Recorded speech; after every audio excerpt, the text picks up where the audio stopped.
할렐루야, 감사합니다. 반갑습니다. 자, 시드니에는 여러 번 제가 왔습니다만 코로나19 끝나고 아주 특별한 집회에 와서 함께 말씀으로 은혜 받게 되니 개인적으로는 굉장히 기쁘고 그러나 또 굉장히 중요한 시간이라는 생각이 듭니다. 한 번은 이런 연합 집회가 있어서 그 준비팀에서 저에게 인터뷰를 오셨던 적이 있어요. 그러면서 집회에 참여하는 분들에게 강사로서 꼭 부탁하고 싶은 것이 있으면 한 말씀을 해달라 그러시더라고요. 그래서 그 영상에 제가 그런 부탁을 드렸습니다. 이번 집회에 꼭 예수님의 이름으로 모이시면 좋겠다, 그런 말씀을 드렸어요.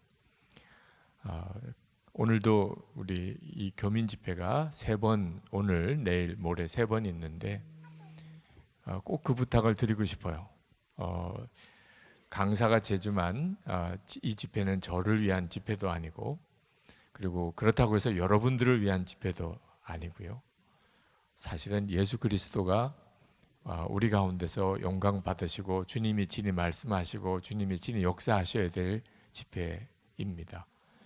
집회 중에 내내 여러분이 집회 현장에 오시든 또는 집에 계시든 오는 길이든 가는 길이든 모든 우리의 마음과 생각의 초점이 예수님 그분에게 있게 되기를 원합니다. 솔직히 오늘 이 시간에 여러분들은 누구 이름으로 오셨나요?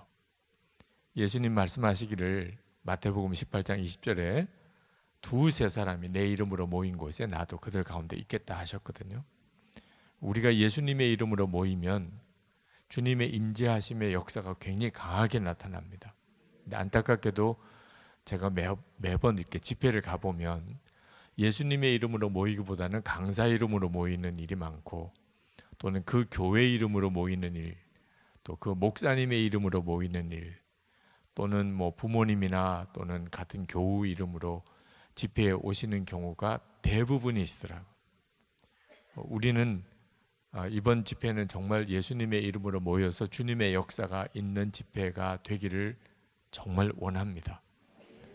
우리에게 말씀하실 분도 주님이시고 또 오늘 밤에 역사하실 분도 주님이시고 이 3일 동안에 모든 일을 행하시고 또 영광 받으실 분은 예수님 그분이십니다. 저는 오직 예수님 그분을 여러분에게 저 말씀의 통로로 전해드리는 뿐이에요. 우리는 성경 말씀을 믿습니다. 두세 사람이 예수님의 이름으로 모이면 주님도 우리 가운데 계시다 믿어요. 그렇죠? 그러니까 예수님은 지금 우리 가운데 계시죠.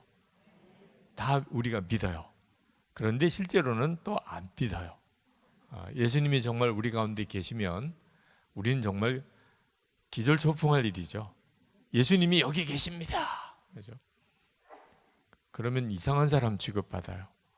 분명히 예수님이 우리 가운데 계시다고 믿는다고 해놓고 예수님이 우리 가운데 계시다고 그러면 정말 이상한 사람처럼 취급을 해요. 실제로는 안 믿는 거죠. 그저 강사님이 또는 뭐 우리 새순교회 예배당이 어떤지, 오늘도 얼마나 많이 모였는지, 온통 우리 관심은 거기밖에 없어요. 예수님이 우리 가운데 계시다면 그게 무슨 소용이 있나요? 강사가 누군지, 얼마나 모였는지, 새순교회 예배당은 어떤지 그게 무슨 의미가 있겠어요? 우리의 온통 관심은 예수님 그분에게 있잖아요. 그렇게 해보시자는 겁니다. 정말 주님이 말씀하셨으니 두세 사람이 예수님의 이름으로 모이면 그러면 주님이 함께 계시겠다고. 주님이 함께 계시면 그러면 모든 문제는 다 끝난 거죠. 여러분들이 무슨 은혜를 더 받으시겠어요?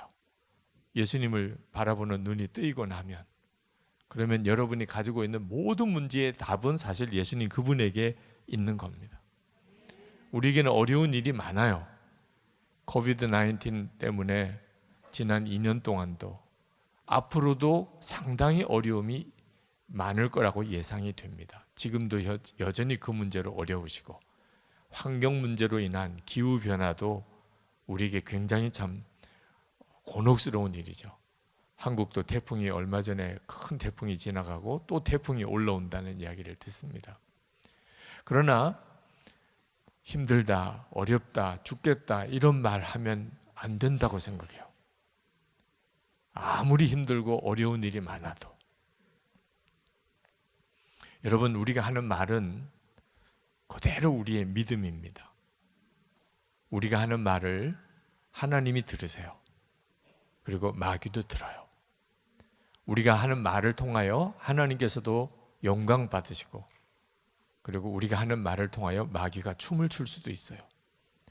우리가 힘들다, 어렵다, 죽겠다 그러면 하나님께서 영광 받으실 수 있을까요?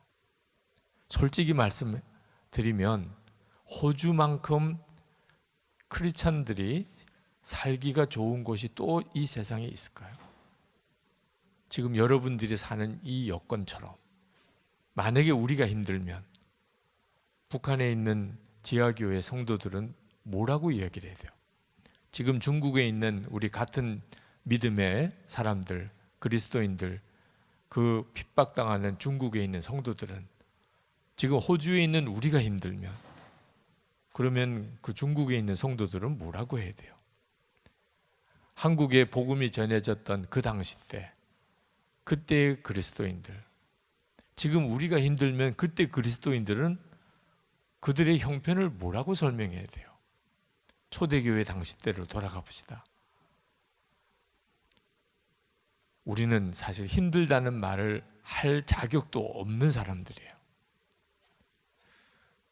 그대로 우리의 믿음을 이야기하는 거예요. 근데 목사님 무슨 말인지 알겠는데 그런데도 힘든데 어떻게 해요? 그게 우리의 솔직한 심정이에요. 그래요, 목사님 말씀 맞아요. 호주에서 사는 거, 또 우리 한국 대한민국에서 사는 거, 예수 믿는 성도로서 이만큼 좋은 환경 없어요. 그래도 힘든 걸 어떻게 해요? 지금 현재 내 처지가 힘들고 어려운 걸.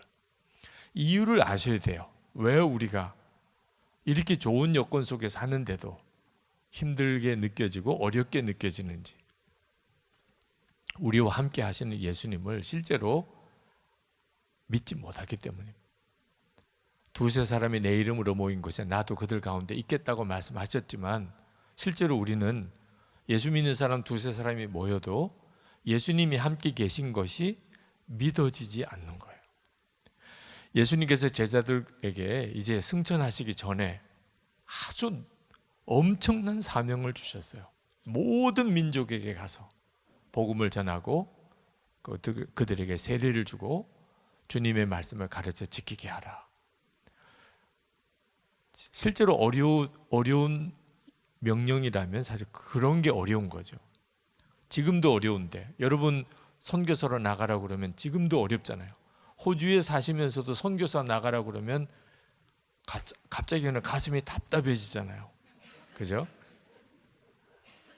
근데 2000년 전 그 시절에 예수님께서 제자들에게 너희들이 모든 민족에 가서 복음을 전하고 그들을 제자 삼고 세례 주고 주의 말씀을 가르치라.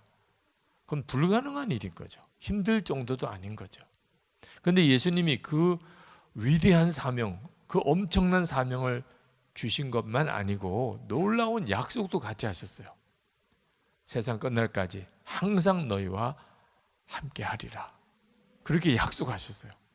자, 여러분, 주님이 주신 사명하고 주님이 주신 이 약속하고 어떤 게 더 커 보입니까? 여러분에게 있어서는 어떤 게 더 크게 느껴져요? 전 세계로 나가서 모든 민족에게 복음을 전하라. 이 사명하고 세상 끝날까지 너희와 항상 함께 있으리라. 이 둘 중에 여러분 어떤 게 더 커 보여요? 안타깝게도 많은 그리스도인들에게 있어서 사명이 더 커 보여요.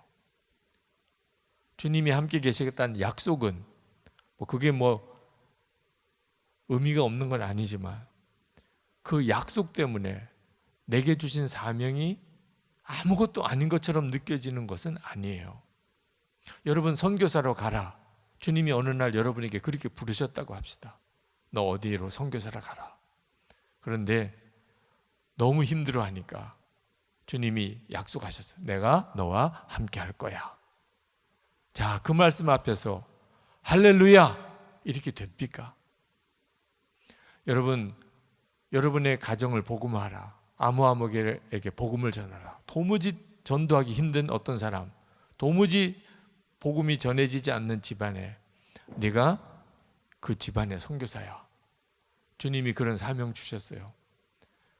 도무지 못하겠습니다. 그런데 주님이 말씀하셨어요. 내가 너와 함께 할 거다. 그러면 그 모든 문제에 대한 마음의 중압감 다 사라집니까? 주님이 함께 계시겠다고 하는 그 말씀 한마디에 모든 문제가 다 해결됩니까? 원수도 사랑하라. 항상 기뻐하라. 모든 일에 감사하라. 주님을 위해서 정말 죽도록 충성하라. 주님이 여러분에게 주신 말씀들이 때때로는 정말 가슴 무겁게 느껴질 때가 있잖아요. 어떻게 그렇게 살 수 있나? 근데 그때 주님이 내가 너와 함께 할 거야. 그러면 어떤 영역도, 어떤 힘든 사명도 다 해결이 됩니까? 여러분에게는 사명과 주님의 약속 사이에 지금 현재 어떤 게 더 커 보입니까? 병원에 갔더니 암이래요. 가슴이 덜컥 내려앉죠. 그런데 주님이 내가 너와 함께 한다. 그러면 그 암으로 인하여 두려운 마음 다 사라져버려. 주님이 함께 계시니까.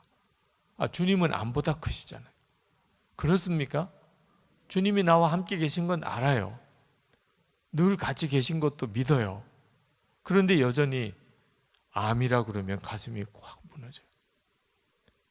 사업에 실패하고 입시에 실패하고 그러면 그냥 그 우울함에 헤어나오지를 못해요.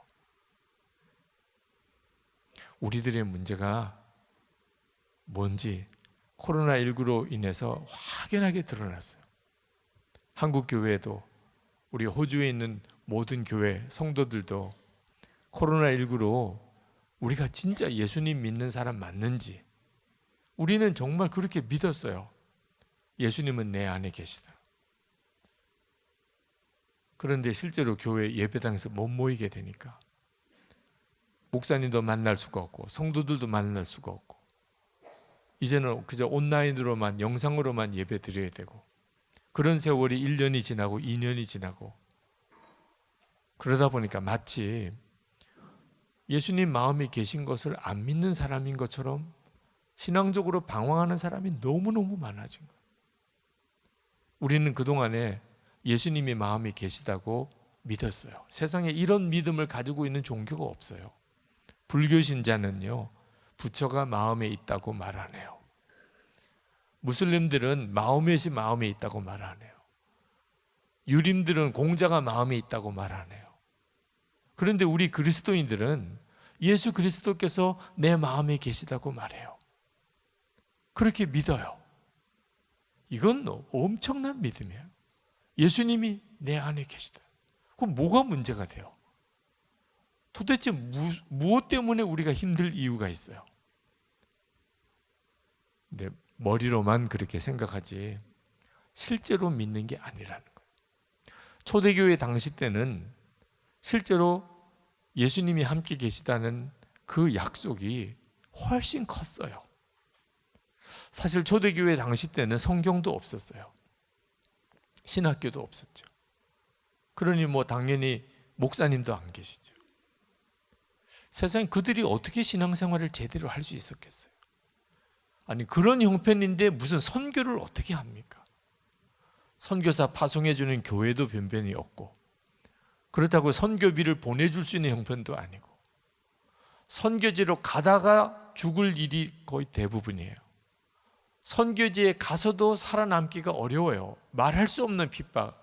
이단들은 또 얼마나 무섭게 일어나는지. 자, 그런 상황에서 복음이 전해졌어요. 이유는 주님이 함께 하셨기 때문에. 사도행전을 읽어보면 책이 이름이 사도행전이지 실제로는 주님의 행전이에요. 하여튼 모든 사건마다 주님이 함께 하셨어요. 빌립이 에디오피아 내시에게 복음을 전할 때 빌립이 스스로 에티오피아 내시를 찾아간 게 아니에요. 성령께서 이끄셨어요. 베드로가 고넬료의 집에 갈 때도 하나님이 직접 보내셨어요. 안디옥 교회가 바울과 실라를 선교사로 파송하는 일도, 사도 바울이 그렇게 아시아에 복음을 전하려고 하는데 주님이 막으시고, 그리고는 유럽으로 건너가게 하신 일도, 그러니까 사도행전을 읽어보면 사도들만 사역을 했던 게 아닌 것을 알게 돼요. 주님이 함께 하셨어요. 이것이 그 힘들고 어려웠던 그때 복음이 전 세계로 전해질 수 있는 힘이었어요. 사명이 큰 게 아닙니다. 여러분에게 어떤 사명이 주어지든, 하나님께서 여러분에게 어떤 말씀을 하시든 그게 큰 게 아니에요. 우리에게는 그 어떤 사명보다, 그 어떤 어려움보다, 어떤 말씀보다 크신 주님이 우리와 함께 계시거든. 그게 우리의 힘이라니까요. 그게 우리의 능력이라니까요. 하나님께서 이번 코비드 19을 통해서 우리의 영혼을 일깨우시는, 우리가 정말 놓치고 있는, 믿는다고 하면서도 실제로 믿지 못하는 진짜 중요한 것, 우리 주님이 우리로 하여금 붙들게 하신 것, 그 말씀을 여러분들에게 꼭 드리고 싶어요. 아무리 사명이 크고 우리의 형편이 아무리 힘들고 어려운 것 같아도 우리 주님보다 크시겠어요? 그 주님이 지금 우리 안에 계시고, 여러분이 그 주님을 정말 붙잡게 될 때, 그때부터 여러분의 삶 속에는 하나님의 놀라운 역사가 일어나게 됩니다. 요한복음 14장 18절에 내가 너희를 고아와 같이 버려두지 아니하고 너에게 오리라, 예수님께서 분명히 약속하셨어요. 그리고 지금 우리 가운데 그 말씀이 이루어졌어요. 우리는 더 이상 고아 아닙니다. 여러분, 아버지가 부자 아버지, 좋으신 아버지, 능력 많은 아버지가 있다고 아는 것만으로 그가 고아 생활에서 벗어난 거 아니에요. 아버지가 있는 거 알아요. 아버지가 있으니까 태어났기도 했겠죠. 아버지와 같이 안 살면 그럼 그거 고아죠. 예수를 믿고도 하나님이 아버지가 되셨는데도 고아처럼 사는 사람이 많아요. 하나님은 좋으신 아버지세요. 하나님은 천지의 창조주세요. 하나님은 나를 너무나 사랑하세요. 그걸 알아요. 그런데 난 지금 힘들어요. 난 너무 외로워요. 난 지금 너무 어려워요. 그거 고아죠. 근데 예수님 분명히 약속하셨어요. 절대로 우리를 고아로 내버려 두지 않겠다. 그리고 우리에게 오시겠다. 그리고 지금 현재 그것이 우리 가운데 이루어졌어요. 우리가 예수님이 함께 계신 것을 진짜 믿게 되지 못한다면, 그렇다면 우리 신앙생활은 뭐라고 자꾸 설명하기 어려운 게 뒤틀리기 시작해요. 내가 말할 수 없는 은혜를 받았고 구원을 받았는데 실제로 구원을 누리고 살지 못하게 되는 거예요. 여러분, 한국 부흥의 시작이 하디 선교사님으로부터 시작됩니다. 1903년에 선교사 수양회에서 하디 선교사님이 회개하는 것을 계기로 회개 부흥이 일어나기 시작해요. 그리고 1907년에 평양 장대현 교회에 강력한 성령이 부으시는 역사가 일어납니다. 그게 지금 한국 교회가 이렇게 되게 된 이유예요. 근데 하디 선교사님이 무슨 회개를 했는지 아시나요? 도대체 하디 선교사님 그분이 무슨 회개를 했길래 그런 부흥의 역사가 일어난 거죠? 하디 선교사님의 그 회개 부흥의 역사를 가만히 읽어보면 하디 선교사님의 회개의 핵심은 자기가 예수를 제대로 안 믿었다는 거예요.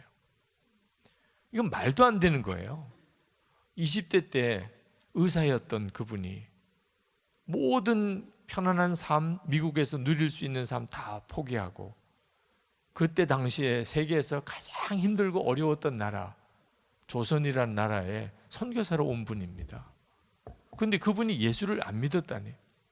하디 선교사님의 마음속에 큰 좌절이 있었어요. 도대체 이 조선에 교회가 설 수 있을까? 도대체 이 땅에 예수 믿는 사람이 제대로 한 사람이라도 제대로 세워질 수 있을까? 너무나 큰 좌절이 왔어요. 안 되는구나. 여기는 예수 믿기가 어렵구나. 교회가 세워지기 힘들구나. 그분이 워낙 아주 올곧은 사람이고, 그리고 성실한 사람이고, 그러니까 선교사로도 왔죠. 한국에 와서 큰 좌절에 빠졌어요. 근데 그날 선교사 수련회를 하면서 말씀을 전하기 위해 말씀을 준비할 때 성령께서 하디 선교사님 마음에 책망을 하셨어요. 네가 왜 나를 안 믿냐? 왜 내가 가지고 있는 그런 지식으로 내가 선교사라고 하는 거, 그리고 내가 신학을 공부했다는 거, 내가 의사라는 거, 너 어째 그것 가지고서 이 한국 사람들에게 복음을 전하고 여기에 교회를 세우려고 그렇게 하는 거냐? 너는 왜 나를 의지하지 않냐? 아니, 한 영혼을 구원하는 것, 교회가 세워지는 것은 전적으로 내가 하는 일이잖아. 하디 선교사님이 그날 꼬꾸라진 거예요. 내가 전적으로 주님을 의지하지 않았구나.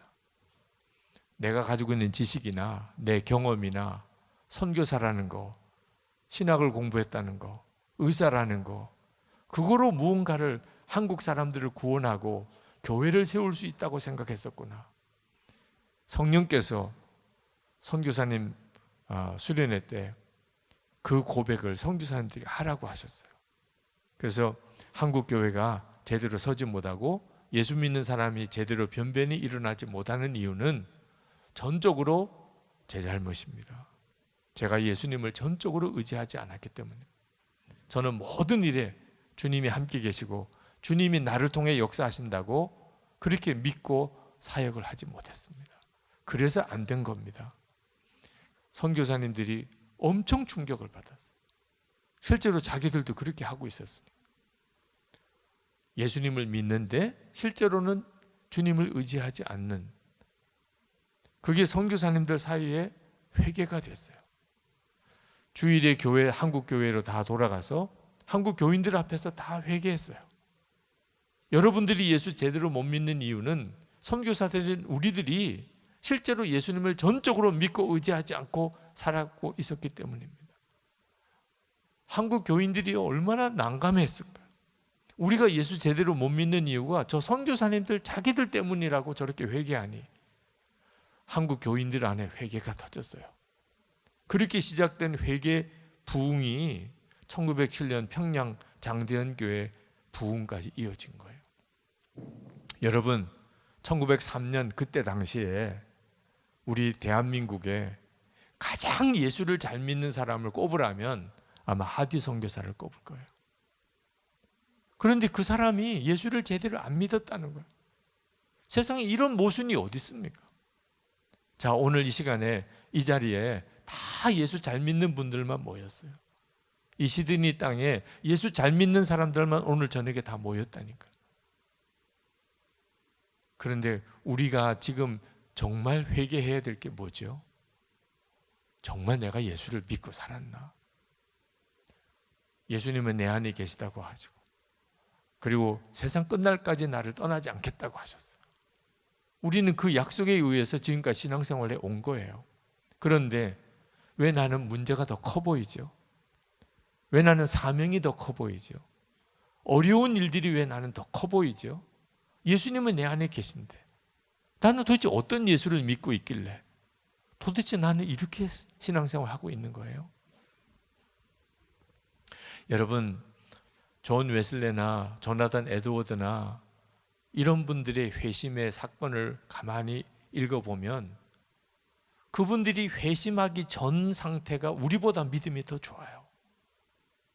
웨슬리 목사님이 회심하기 전에 그는 얼마나 신앙생활을 열심히 했는지 몰라요. 매주 금식 기도하고 매주 전도하고 매주 어려운 사람 돌보고 매일 성경 보고 매일 기도하고, 이런 사람이 무슨 회심이 필요합니까? 신앙생활을 그렇게 열심히 잘하는 사람이 무슨 회심이 필요하냐고요. 근데 예수님이 자기와 정말 함께 계신 것이 진짜 믿어지지 않은 거예요. 열심은 대단했는데 예수님이 나와 함께 계신 게 진짜 믿어지지 않은 거예요. 그런데 눈이 열렸어요. 예수님이 나와 함께 계시다. 그리고는 완전히 뒤집어진 거예요. 이걸 회심이라고 하는 거예요. 우리에게 필요한 게 뭐죠? 바로 그거예요. 예수님이 진짜 나와 같이 계시구나. 정말 나와 같이 계시구나. 주님이 나와 같이 계시구나. 이게 진짜 믿어지는. 그때부터 문제는 왜 그렇게 작아지죠? 하나님이 나에게 준 사명은 아무것도 아니네. 주님이 나와 함께 계시니까. 뭐가 걱정이에요? 어떤 일이 두려워요? 조지 밀러 목사님, 수만 명 고아를 먹여 살린 분이에요. 그분이 그렇게 할 수 있었던 이유는 항상 자기 기도를 들으시는 하나님을 진짜 믿었기 때문에. 단순히 그거 하나입니다. 조지 밀러 목사님이 정말 기도하면 하나님 들으신다는 이 사실 하나를 분명하게 믿고 그 많은 고아들을 아무것도 가진 것 없이 그렇게 먹이고 살리는 걸 본 허드슨 테일러 선교사님. 그는 파송교회나 또는 선교비 보내주겠다는데 없어도 중국으로 갈 수 있었어요. 왜? 주님이 함께 계시면, 주님이 나에게 중국을 가라고 하셨으면 주님이 책임져 주실 거니까. 중국에 가서도 그는 항구에 있을 필요가 없었어요. 선교비 올 이유도 없으니까. 그래서 중국 내지로 들어갑니다. 아무 선교사님들 중에 중국 내지로 들어갈 엄두를 내시는 분이 없었어요. 왜? 중국 내지로 들어가면 선교비 받을 길이 없으니까. 근데 허드슨 텔러 선교사님은 진짜 주님을 믿었어요. 그래서 중국 내지로 들어가고 중국 가정교회의 모태가 됩니다. 중국이 공산혁명이 일어나고 기독교는 완전히 말살될 위기 때 중국 교회가 지금처럼 이렇게 오히려 더 부흥된 계기가 된 이유, 허드슨 텔러 때문이에요. 우리에게 지금 필요한 게 뭐죠? 조지 밀러 목사님이나 허드슨 테일러 선교사님처럼 지금 나와 함께 계시는 예수님, 그분을 진짜 알고 그 주님과 동행하는 삶을 사는 거예요. 그게 가장 중요한 거예요. 예수님을 진짜 믿는 거예요. 그 다음부터 주님의 역사가 일어나는 거예요. 여러분, 언제부터 주님과 동행하셨습니까? 여러분에게 예수님을 언제부터 믿으셨냐 이렇게 질문하면 아마 금방 대답이 나올 거예요. 5년 전입니다. 10년 전입니다. 30년 전입니다. 저는 어머니 뱃속에서부터 믿었습니다. 예수님을 언제 믿으셨냐고 물으면 다 대답할 수 있으실 거예요. 그런데 예수님과 언제부터 동행하셨습니까? 그렇게 질문 받으면 대답하기가 난감한 분이 있으실 거예요. 한 번도 그런 생각을 진지하게 해본 적이 없으니까. 내가 주님과 언제부터 동행했지? 내 안에 오셨다는 것은 아는데, 예수 믿으면 예수님은 내 안에 오셨어요. 근데 그 주님과 내가 언제부터 동행했지? 이 점이 오늘 우리에게 분명해져야 합니다. 만약에 여러분이 내가 예수님을 믿기는 했지만 주님과 동행하는 것에 대해서는 너무 막연을 했다면 오늘이 그 시작이 돼야 돼요. 중국 선교사님 한 분이 해마다 비자 때문에 한국을 나왔다가 가십니다. 10년째 되던 해 이제 중국으로 다시 들어간다고 인사를 하러 저희를 찾아오셨어요. 굉장히 신실하신 선교사님이에요. 근데 저에게 인사를 하시면서 깜짝 놀라는 이야기를 하세요. 목사님, 올해는 정말 중국으로 들어가기 싫습니다. 그런 마음입니다. 아니, 선교사님 왜 이러세요? 아니, 중국으로 다시 들어가기 싫다니요. 그랬더니 그 선교사님이 솔직한 이야기를 하시더라고요. 해마다 한국에 나오면 신학교 동기들을 이렇게 만난대요. 그러면 해마다 달라진대요.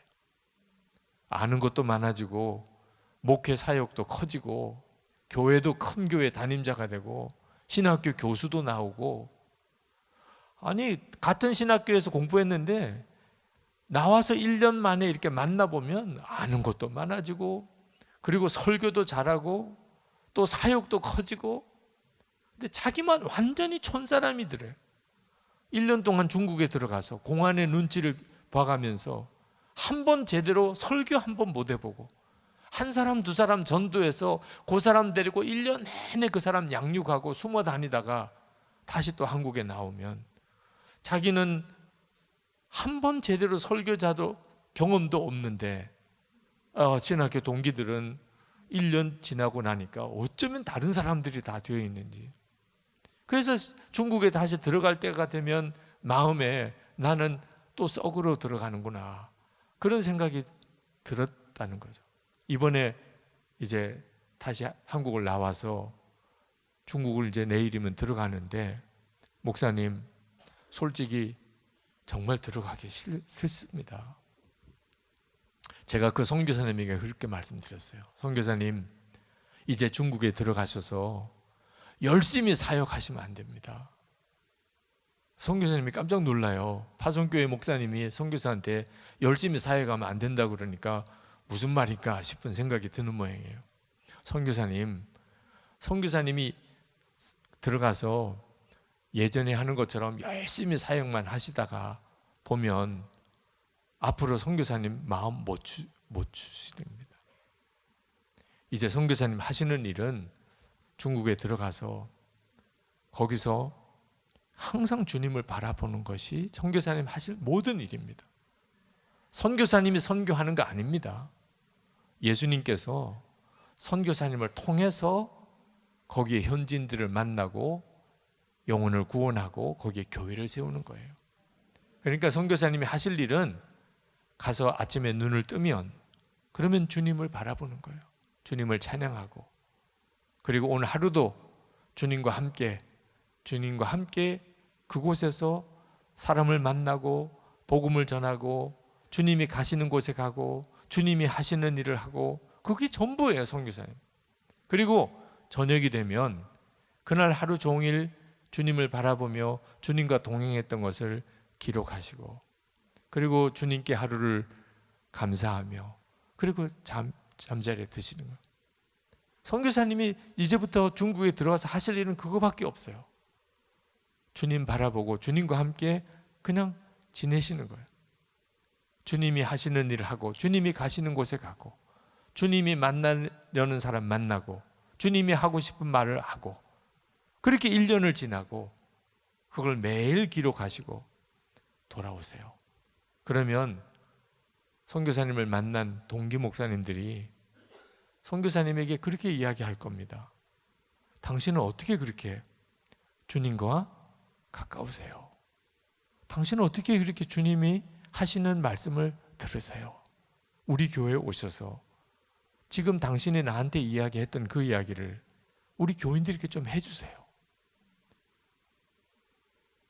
아마 동기 목사님들이 너도 나도 선교사님을 어떻든지 만나려고 하고 교회에서 좀 말씀을 전해달라고 부탁을 하실 거예요. 선교사님은 동기 목사님들이 부럽다고 하셨는데 한번 생각해 보세요. 선교사님 동기 중에 정말 주님과 가까운 사람, 그분을 보면은 주님을 만난 것 같아요. 그분을 보면 주님이 하시는 말씀을 듣는 것 같아요. 그런 분이 누구세요? 몇 분이나 계세요? 그랬더니 그 선교사님이 눈을 감고 가만히 생각해 보시는 것 같아요. 동기 한 분 한 분을. 그랬더니 눈을 뜨고 하시는 이야기가, 솔직히 한 분도 딱 이 사람이다, 그렇게 말씀드릴 사람이 생각이 안 나네요. 어떤 분은 신학교 교수시고 어떤 분은 큰 교회 목사님이 되셨고 뭐 사역은 열심히 하시는 것 같은데 예수님과 정말 친하시는구나. 그분을 보면 주님을 만난 것 같고 그분과 대화를 나누다 보면 주의 말씀을 들은 것 같아요. 그렇게 생각되는 분을 딱 누구라고 하기는 잘 생각이 안 납니다. 선교사님 그렇습니다. 지금 한국교회 목회자들이 너무 바빠요. 하는 일이 너무 많아. 그런데 그러다 보니까 정작 주님과의 교제는 너무 소홀히 하게 돼요.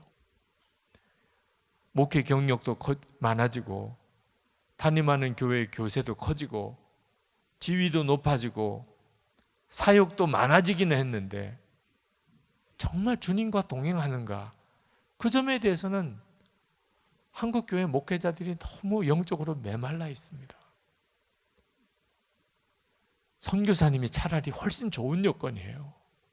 이제 중국 들어가서 공안의 눈치를 피해서 정말 몰래 복음을 전해야 되는 그 상황이 어렵지만 주님만 바라보고 주님과 동행하고 주님과 함께 사는 데에다 초점을 맞추기에는 선교사님이 훨씬 좋아요. 여러분 주변에도 예수 믿는 사람 많으시죠? 한번 생각해 보세요. 주님과 정말 동행하시는 분, 그분은 진짜 주님과 동행하는 분이야. 그분을 만나면 예수님 만난 것 같아. 그분은 어쩌면 그렇게 주님의 말씀을 잘 들으시지? 누가 생각나요? 여러분 주변에 그런 사람이 몇 사람이나 있으세요? 호주처럼 신앙생활 자유로운 곳이 어디 있습니까? 여러분, 다른 사람 찾으려고 할 거 없이 여러분 자신이 그런 사람이 된다면 얼마나 좋을까요? 여러분이 주님과 그렇게 동행하게 된다면, 주님을 알고 주님과 늘 교제하고 주의 음성에 귀 기울이고 주님이 나와 함께 계신 게 진짜 믿어지고 그렇게 여러분이 사는 사람이 된다면 여러분 주변에 여러분을 바라보면서 힘을 얻고 위로받고 영적으로 회복 얻고 그럴 사람이 얼마나 많은가요? 여러분이 그 사람이 되어야 하는 거예요. 이것보다도 더 놀라운 일은 없어요. 미자립 교회 담임하시는 목사님 한 분이 저를 만나서 그런 말씀 하시더라고요. 그 힘들고 어려운 사정을 쭉 설명하시면서, 그런데 목사님, 왜 하나님은 내 형편과 내 사역은 도와주지 않으시나요? 그게 너무너무 힘들다는 거예요. 만약에 예수님께서 정말 나와 함께 계시는 거, 그거 하나만 분명하다면 자기는 어떤 어려움도 견딜 수 있겠대요. 근데 그 점에 대해서 자신이 없대요. 예수님이 진짜 나와 함께 하시나? 내게 관심은 있으시나? 나도 정말 주님이 함께하는 그 사람인가? 그 점에 대해서 자기가 자신이 없다는 거예요. 여러분, 그 목사님만 아니에요. 너무나 많은 그리스도인들이 예수님 내 마음에 계시다고 그렇게 믿는다고 하면서도 실제로 하나님은 나를 정말 사랑하시나? 주님은 나와 함께 계실까? 왜 내 기도는 안 들어주시지? 왜 내게는 아무 말씀이 없으시나? 정말 무섭게 영적으로 방황하고 있어요. 어느 젊은 목사님이 저를 찾아오셨어요. 목회 상담을 하러 오셨어요. 그래서 여러 가지 설교에 대해서, 목회에 대해서, 교회 치리에 대해서 많은 질문을 저에게 하시고, 그리고는 이제 시간이 다 돼서 마쳐야 될 때, 목사님 근데 하나만, 진짜 중요한 거 하나만 목사님 좀 여쭙고 싶습니다. 그래서 뭐냐고 그랬어요. 그랬더니 목사님, 저는 예수님이 제 마음에 계신 것을 믿습니다. 그런데 주님이 저에게 뭐라고 말씀하시는 것은 잘 못 듣겠습니다. 주님이 진짜 저와 같이 계신다면 내게 뭐라고 말씀하실 텐데 그 점에 대해서 자기는 확신이 없대요. 그래서 교인들에게 주님이 함께 계시다고 하는 것에 대해서 아주 분명하게 확신을 가지고 전하지를 못하는 안타까움이 있다는 거예요. 목사님, 어떻게 하면 주님의 음성을 명확하게 들을 수 있습니까? 그래서 제가 그 목사님께 그랬어요. 목사님께서 예수님이 마음에 계신 것을 진짜 믿으시면 그렇게 됩니다. 그랬더니 그 목사님이 펄쩍 뛰면서, 목사님, 저 진짜 믿습니다. 예수님께서 제 마음에 계신 걸 저 정말 믿어요. 그런데 주님의 음성을 잘 못 듣겠는데 어떻게 하면 잘 들을 수 있냐는 거예요. 그래서 제가 그 목사님에게 다시 물었어요. 목사님, 오늘 1시간 동안 운전해서 저를 찾아오셨는데 오시는 동안에 예수님께서 목사님에게 뭐라고 말씀하셨습니까? 그랬더니 그 목사님이 그걸 잘 모르겠어요. 그래서 제가 그 목사님께 말씀드렸어요. 거봐요, 안 믿잖아요. 그랬더니 그 목사님이 뭐 어리둥절하세요. 목사님, 진짜 목사님이 예수님께서 마음에 계신 것을 믿으신다면 저에게 그렇게 말 안 하십니다. 제가 그걸 모르겠어요. 이렇게 말 안 합니다. 만약에 사모님과 차를 타고 1시간 동안 운전해서 어딜 가시는데 아무 말을 안 하셨다. 그러면 목사님 내외 간에는 심각한 문제가 있으실 거예요. 만약에 교인이 차에 탔는데 목사님이 1시간 동안 운전해 가는 동안 그분과 한마디 이야기를 안 했다. 그럼 목사님 아마 목회에 대단히 큰 어려움이 생겼을 겁니다. 그건 있을 수 없는 일이에요. 목사님이 진짜 예수님의 마음이 계신 것을 정말 믿으신다며, 그런데 오는 동안에 주님이 아무 말씀이 없으셨다.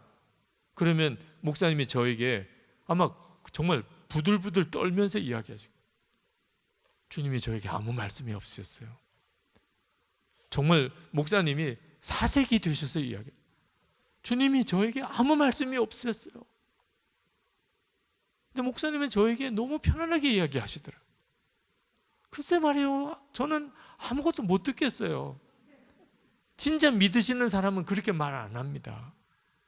목사님 이제 다시 돌아가실 텐데 이제는 진짜 주님이 함께 계신 것을 믿으신다면 주님께 물으세요. 주님, 저에게 도대체 오늘 뭘 말씀하셨나요? 오늘 유기성 목사님을 왜 만나게 하셨나요?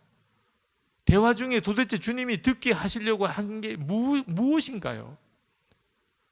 돌아가시는 내내 주님이 정말 함께 계시다고, 마음에 계시다고 믿는다면 목사님 정말 마음의 간절함으로 주님께 물으시고, 그리고 마음에 떠오르는 생각, 이 말씀인가? 이거였나? 도착해서 그걸 기록하세요. 그게 그런지 아닌지는 확실하지 않더라도 마음에 주님은 갑자기 떠오르는 생각으로 말씀하세요. 오늘은 이것 때문에 유기성 목사님 만나러 가게 하신 모양이다. 이 말을 들으라고 하신 것 같다. 이렇게 마음에 깨달아진 거 있으면 그걸 쓰세요. 그게 바로 동행일기예요. 목사님 이제 내일 아침에 눈을 뜨시면 그러면 주님부터 생각하셔야 돼요. 진짜 마음에 계신 걸 믿으신다며. 그러면 눈을 뜨는 순간에 제일 먼저 주님이셔야죠. 믿으시니까. 누구랑 밥을 먹든 목사님 혼자서 말씀을 준비하든 어디 신방을 가시든 또는 그냥 어디를 산책을 하시든 늘 주님 생각하셔야 돼요. 그리고 물으세요. 주님, 나에게 무슨 말씀하고 싶으신가요? 그리고 저녁에 그렇게 주님을 바라보고 살았던 일을 기록하세요. 그때 주님이 주신 생각, 또 주님을 놓치고 지냈던 시간, 그걸 다 그냥 있는 그대로 정직하게 기록해 보세요. 목사님 그렇게 한 달을 살고 석 달을 살고 6개월을 한번 살아보세요. 목사님이 말씀을 전하든 교인들을 신방하든 누구랑 대화하든 주님이 나에게 이렇게 말씀하시고 주님이 나를 이렇게 인도하시고, 목사님이 그냥 저절로 그런 이야기를 하고 있음을 목사님이 알게 되실 거예요. 이미 목사님 안에 주님이 계세요. 근데 목사님이 진짜 믿지 않으니까, 그리고 그렇게 주님께 귀 기울이지 않으니까 마치 주님이 함께 계시지 않은 사람처럼 사는 거예요. 그래서 주님과는 비교가 안 되는 어처구니 없는 아무것도 아닌 문제들에 무너지는 거예요. 은밀한 죄에 무너지고 기쁨 다 잃어버리고. 여기 계신 여러분 모두에게도 동일합니다. 우리에게 있어서 가장 중요한 것은 지금 우리 안에 계신 주님에 대한 진짜 믿음을 갖는 거예요. 우리에게 아무리 큰 사명이 주어진들 여러분의 형편이 아무리 어려움이 있다 한들, 하나님의 말씀이 여러분이 지키기에 아무리 불가능해 보인다 한들, 여러분 안에 예수님이 계신 것에 눈이 뜨이기 시작하면 그러면 그건 아무것도 아니에요. 저는 늘 주님 앞에 그런 기도를 했었어요. 주님, 제가 주님을 조금 더 체험하고 싶습니다. 주님, 제 눈을 조금 더 열어주세요. 주님, 제가 주님의 음성을 더 분명하게 듣고 싶습니다. 주님을 만나고 싶은 갈망이 제 안에 너무너무 컸어요. 그게 늘 저희 기도 제목이에요. 걸어 다니든 뭐 밥을 먹든 혼자 있든 주님, 저를 조금 더 분명히 만나주세요. 근데 어느 날 주님이 저에게 그런 갈망을 가진 제가 너무 안타까우셨는지 저에게 그런 응답을 하시더라고요. 너가 그걸 감당할 수 있겠냐? 소스라치게 놀랐어요. 내가 지금 뭘 구했던 거지? 주님이 말씀하셨어요. 너가 그걸 감당할 수 있겠냐? 주님을 더 분명하게 알게 되기를, 주님의 말씀을 더 분명하게 듣게 되기를. 그게 뭘 말하는지를 제가 모르고 주님께 구했던 것 같아요. 사도 바울이 예수님을 만날 때 그는 눈이 멀어서 꼬꾸라졌어요. 그걸 감당할 수 있을까? 늘 주님이 그렇게 만나주신, 아, 내가 정말 뭘 모르고 주님께 구했구나. 저는 제게 있어서 부족한 것이 더 큰 체험을 못했다, 주님의 은혜를 더 놀랍게 경험하지 못했던 것이라고 생각했어요. 근데 아니에요. 충분해요. 주님은 제 안에 오셨고, 그리고 지금까지 저와 동행해 주셨어요. 아니, 그보다도 주님이 어떻게 더 크게 역사하실 수 있어요? 여러분, 예수님께서 여러분 안에 이미 오셨기 때문에 오늘 저녁에 여기에 오신 거예요. 주님이 여러분을 이끌지 않았다면 여기 올 수 있는 사람 없어요. 주님이 이미 여러분 안에 오셔서 여러분에게 계속 은혜로 강권하고 계세요. 아니, 이보다도 더 어떻게 주님이 더 크게 역사하시죠? 우리는 감당할 수 없는 것을 자꾸 주님께 구하는 거예요. 이미 주신 은혜가 얼마나 크고 놀라운데. 그때부터 저는 제 기도를 바꾸기 시작했어요. 주님, 충분합니다. 이미 제 안에 오신 거 너무 분명하니 주님이 저를 여기까지 이끄셨고, 제 안에 일어나는 이 갈망도 전적으로 주님의 것입니다. 감사할 것밖에 없어요. 주님, 너무 감사해요. 주님, 제 안에 오신 거 너무 감사해요. 근데 그때부터 그렇게 갈망하던 주님의 은혜를 깨닫고 누리는 눈이 열리기 시작합니다. 잔느 귀용 부인이라고 있습니다. 17세기 분이에요. 그분은 무슨 신학자도 아니고 성직자도 아니에요. 그런데 이 잔느 귀용 부인으로 인하여 엄청난 하나님의 사람들이 주님을 만나는 눈을 여셨어요. 앤드류 머레이나 워치만 니나 허드슨 테일러나 위대한 기독교인들이 이 잔느 귀용을 통해서 하나님의 은혜에 눈을 떴어요. 그가 순전한 사랑이라는 책을 썼는데, 이 잔느 귀용 부인이 그 자신이 주님을 만나지 못하는 이유, 뜨겁게 체험하지 못하는 이유가 거룩하지 못하기 때문이다, 이런 생각을 하고 어떻든지 거룩하게 살아보려고, 그래서 하나님을 정말 분명하게 만나기를 원해서 그런 갈망을 가지고 몸부림을 쳤어요. 그런데 거룩한 사람이 되기를 위해서 그렇게 자기를 살피고 점검하고 그렇게 또 자기 자신을 복종시켜 가면서 주님을 갈망하고 살았지만 마음에는 좌절밖에 없었어요. 점점 더 지쳐가는 거예요. 난 안 되나 봐. 그런 은혜는 내게 허락되지 않는 건가 봐. 그래서 어느 날 수도사 한 분을 만나서 자기의 이 신앙적인 고민을 털어놓았습니다. 제가 주님을 정말 뜨겁게 만나고 싶고 그렇게 체험을 하고 싶은데 제가 거룩함을 위해서 그렇게 몸부림을 치지만 늘 좌절이 옵니다. 그때 그 수도사가 이 잔느 귀용에게 그렇게 말을 해줘요. 이미 예수님께서 당신 안에 역사하고 계십니다. 잔느 귀용이 망치로 머리를 얻어맞은 거예요. 갑자기 그 말 한마디가 이미 주님께서 당신 안에 역사하고 계십니다.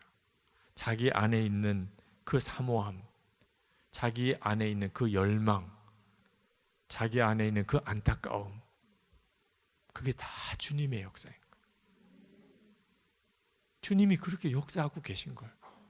눈이 그냥 열린 것뿐이에요. 아, 이게 다 주님의 역사구나. 그리고 그가 이렇게 고백합니다. 예수님은 내 안에, 내 영혼 안에 역사하고 계셨던 것을 내가 몰랐다. 그리고 그 다음부터는 확신에 거합니다. 주님이 내 안에 역사하시는 증거가 너무 분명하니까 간절함, 열망, 뜨거움, 마음의 소원 전부 주님의 역사예요. 그리고 주님과 동행하는 놀라운 삶을 살게 됩니다. 자, 오늘 이 시간에 여러분 안에 한번 물어보고 싶어요. 은혜에 대한 사모함이 있습니까? 주님의 역사예요. 신앙생활 더 잘하고 싶습니까? 정말 주님을 만나고 싶습니까? 다 여러분 안에 계신 주님의 역사를. 오늘 여러분 어떤 이유 때문에 이 자리에 오셨는지 모르겠어요. 무슨 말을 듣고 오셨는지도 모르겠어요. 근데 오늘 여러분이 이 자리에 오기까지 여러분 안에 주님이 역사하신 거예요. 이제는 여러분이 할 일이 있어요. 그렇게 역사하시는 주님께 여러분이 반응하는 거예요. 여러분에겐 더 큰 체험이 필요한 게 아니에요. 이미 여러분을 이끄시는 주님이 여러분 안에 계시다니까. 잔다크, 프랑스를 구원했다고 하는 잔다크, 그가 하나님의 음성을 들은 곳이 어디냐면 늘 저녁 종소리를 듣던, 늘상 밭을 갈던 그 들판이에요. 거기서 하나님의 음성을 들었고 프랑스 조국 프랑스를 구원하기 위해서 일어서게 됩니다.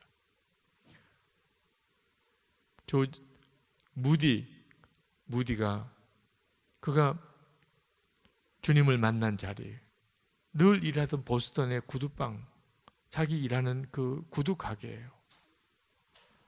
사도 바울이 예수님을 어디서 만났나요? 늘 오고 가던 길가, 다메섹으로 가던 그 길가에서, 거기서 주님을 만났어요. 모세는 어디서 하나님을 만났나요? 늘 양떼를 치던 그곳에서 하나님을 만났어요. 늘 반복되는 그런 일상의 삶 속에 있는 곳이기 때문에 별 기대도 안 하는, 별로 소망할 것도 없고 바라볼 것도 없고 별로 신날 것도 없는 곳.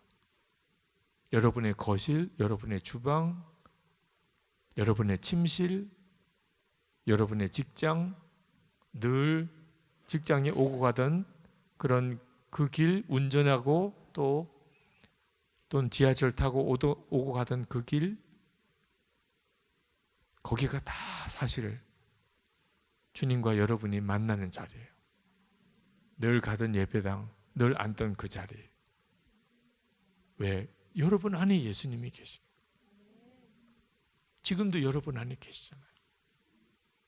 여러분이 여러분 안에 계신 예수님에게 반응하기 시작한 때부터 그렇게 해보자고 동행일기를 쓰기 시작한 거예요. 동행일기를 쓰기 시작하면서 정말 깜짝 놀랄 정도로 성도들 안에 주님을 바라보는 눈이 열리기 시작. 내 안에 이렇게 역사하죠. 내 삶 속에 주님이 이렇게 구체적으로 일하고 계셨구나. 그리고 신앙생활이 완전히 달라졌어요. 대구에 계신 어느 목사님, 작년에 동행일기를 처음 쓰기 시작하셨어요. 그 목사님은 목회가 너무 안 되는 형편이라 이중직을 하고 계신 분이에요. 근데 그분이 동행일기를 쓰기 시작하면서 주님을 만났어요.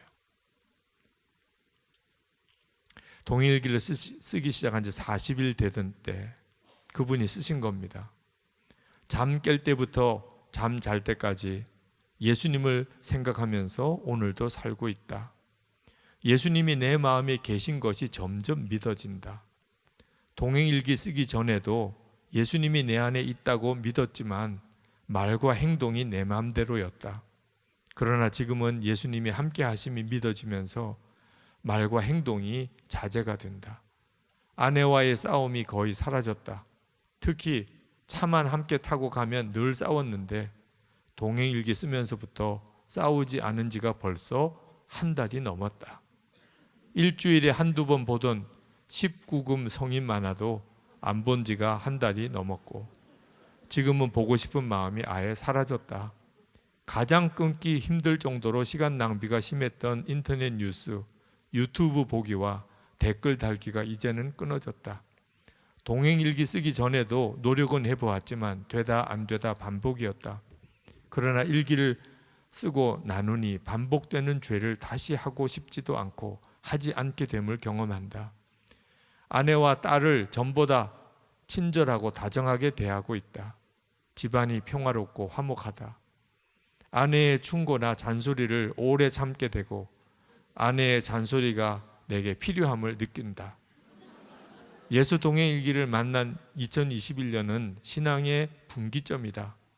오토바이로 배달할 때 신호 지키지 않던 죄도 최근 이틀 연속 거의 지켰다. 아내가 집에서 내가 하는 모습을 장모님께 이야기하니까 장모님이 우셨다고 했다. 집안의 웃음도 회복되었다. 참 솔직하게 쓰셨어요. 무슨 일로 이런 변화가 일어나는 거죠? 무슨 부흥회를 했나요? 성령의 무슨 뜨거운 체험을 한 건가요? 주님이 나와 함께 계신 것을 진짜 믿기로 하고 그리고 내 안에 계시다면 내가 항상 주님 바라보고 살아야지. 그래서 그렇게 살려고 그것을 매일 일기로 써본 거예요. 그렇게 한 달을 써보고 나니까 그래서 40일이 되고 나니까 집안이 완전히 달라져 버리네요. 오늘 이 시간 그리고 이 3일 동안에 지금 우리와 함께 계시는 예수님에 대하여 여러분에게 말씀드리려고 저는 섰어요. 오늘 이 시간에는 먼저 여러분이 여러분 안에 계신 주님에 대하여 믿음으로 고백하는 시간을 좀 가졌으면 좋겠습니다. 주님, 저는 오늘 정말 무슨 큰 은혜의 체험과 불이 떨어지는 역사를 기대하고 왔는지도 모르겠습니다. 그러나 이미 제 안에 불보다도 더 뜨거우시고 어떤 체험보다 더 놀라우신 주님이 내 안에 이미 계시고 나를 여기 이끄셨다는 것을 제가 깨달았습니다. 주님, 제가 이제 주님께 반응하기 원합니다. 주님, 제가 어떤 체험을 구하지 않고 이미 내 안에 계시고 내 안에 역사하시는 주님께 이제부터는 반응하고 살겠습니다. 여러분 안에 그 마음의 결단이 있으신 분들, 오늘 주님은 그걸 원하세요.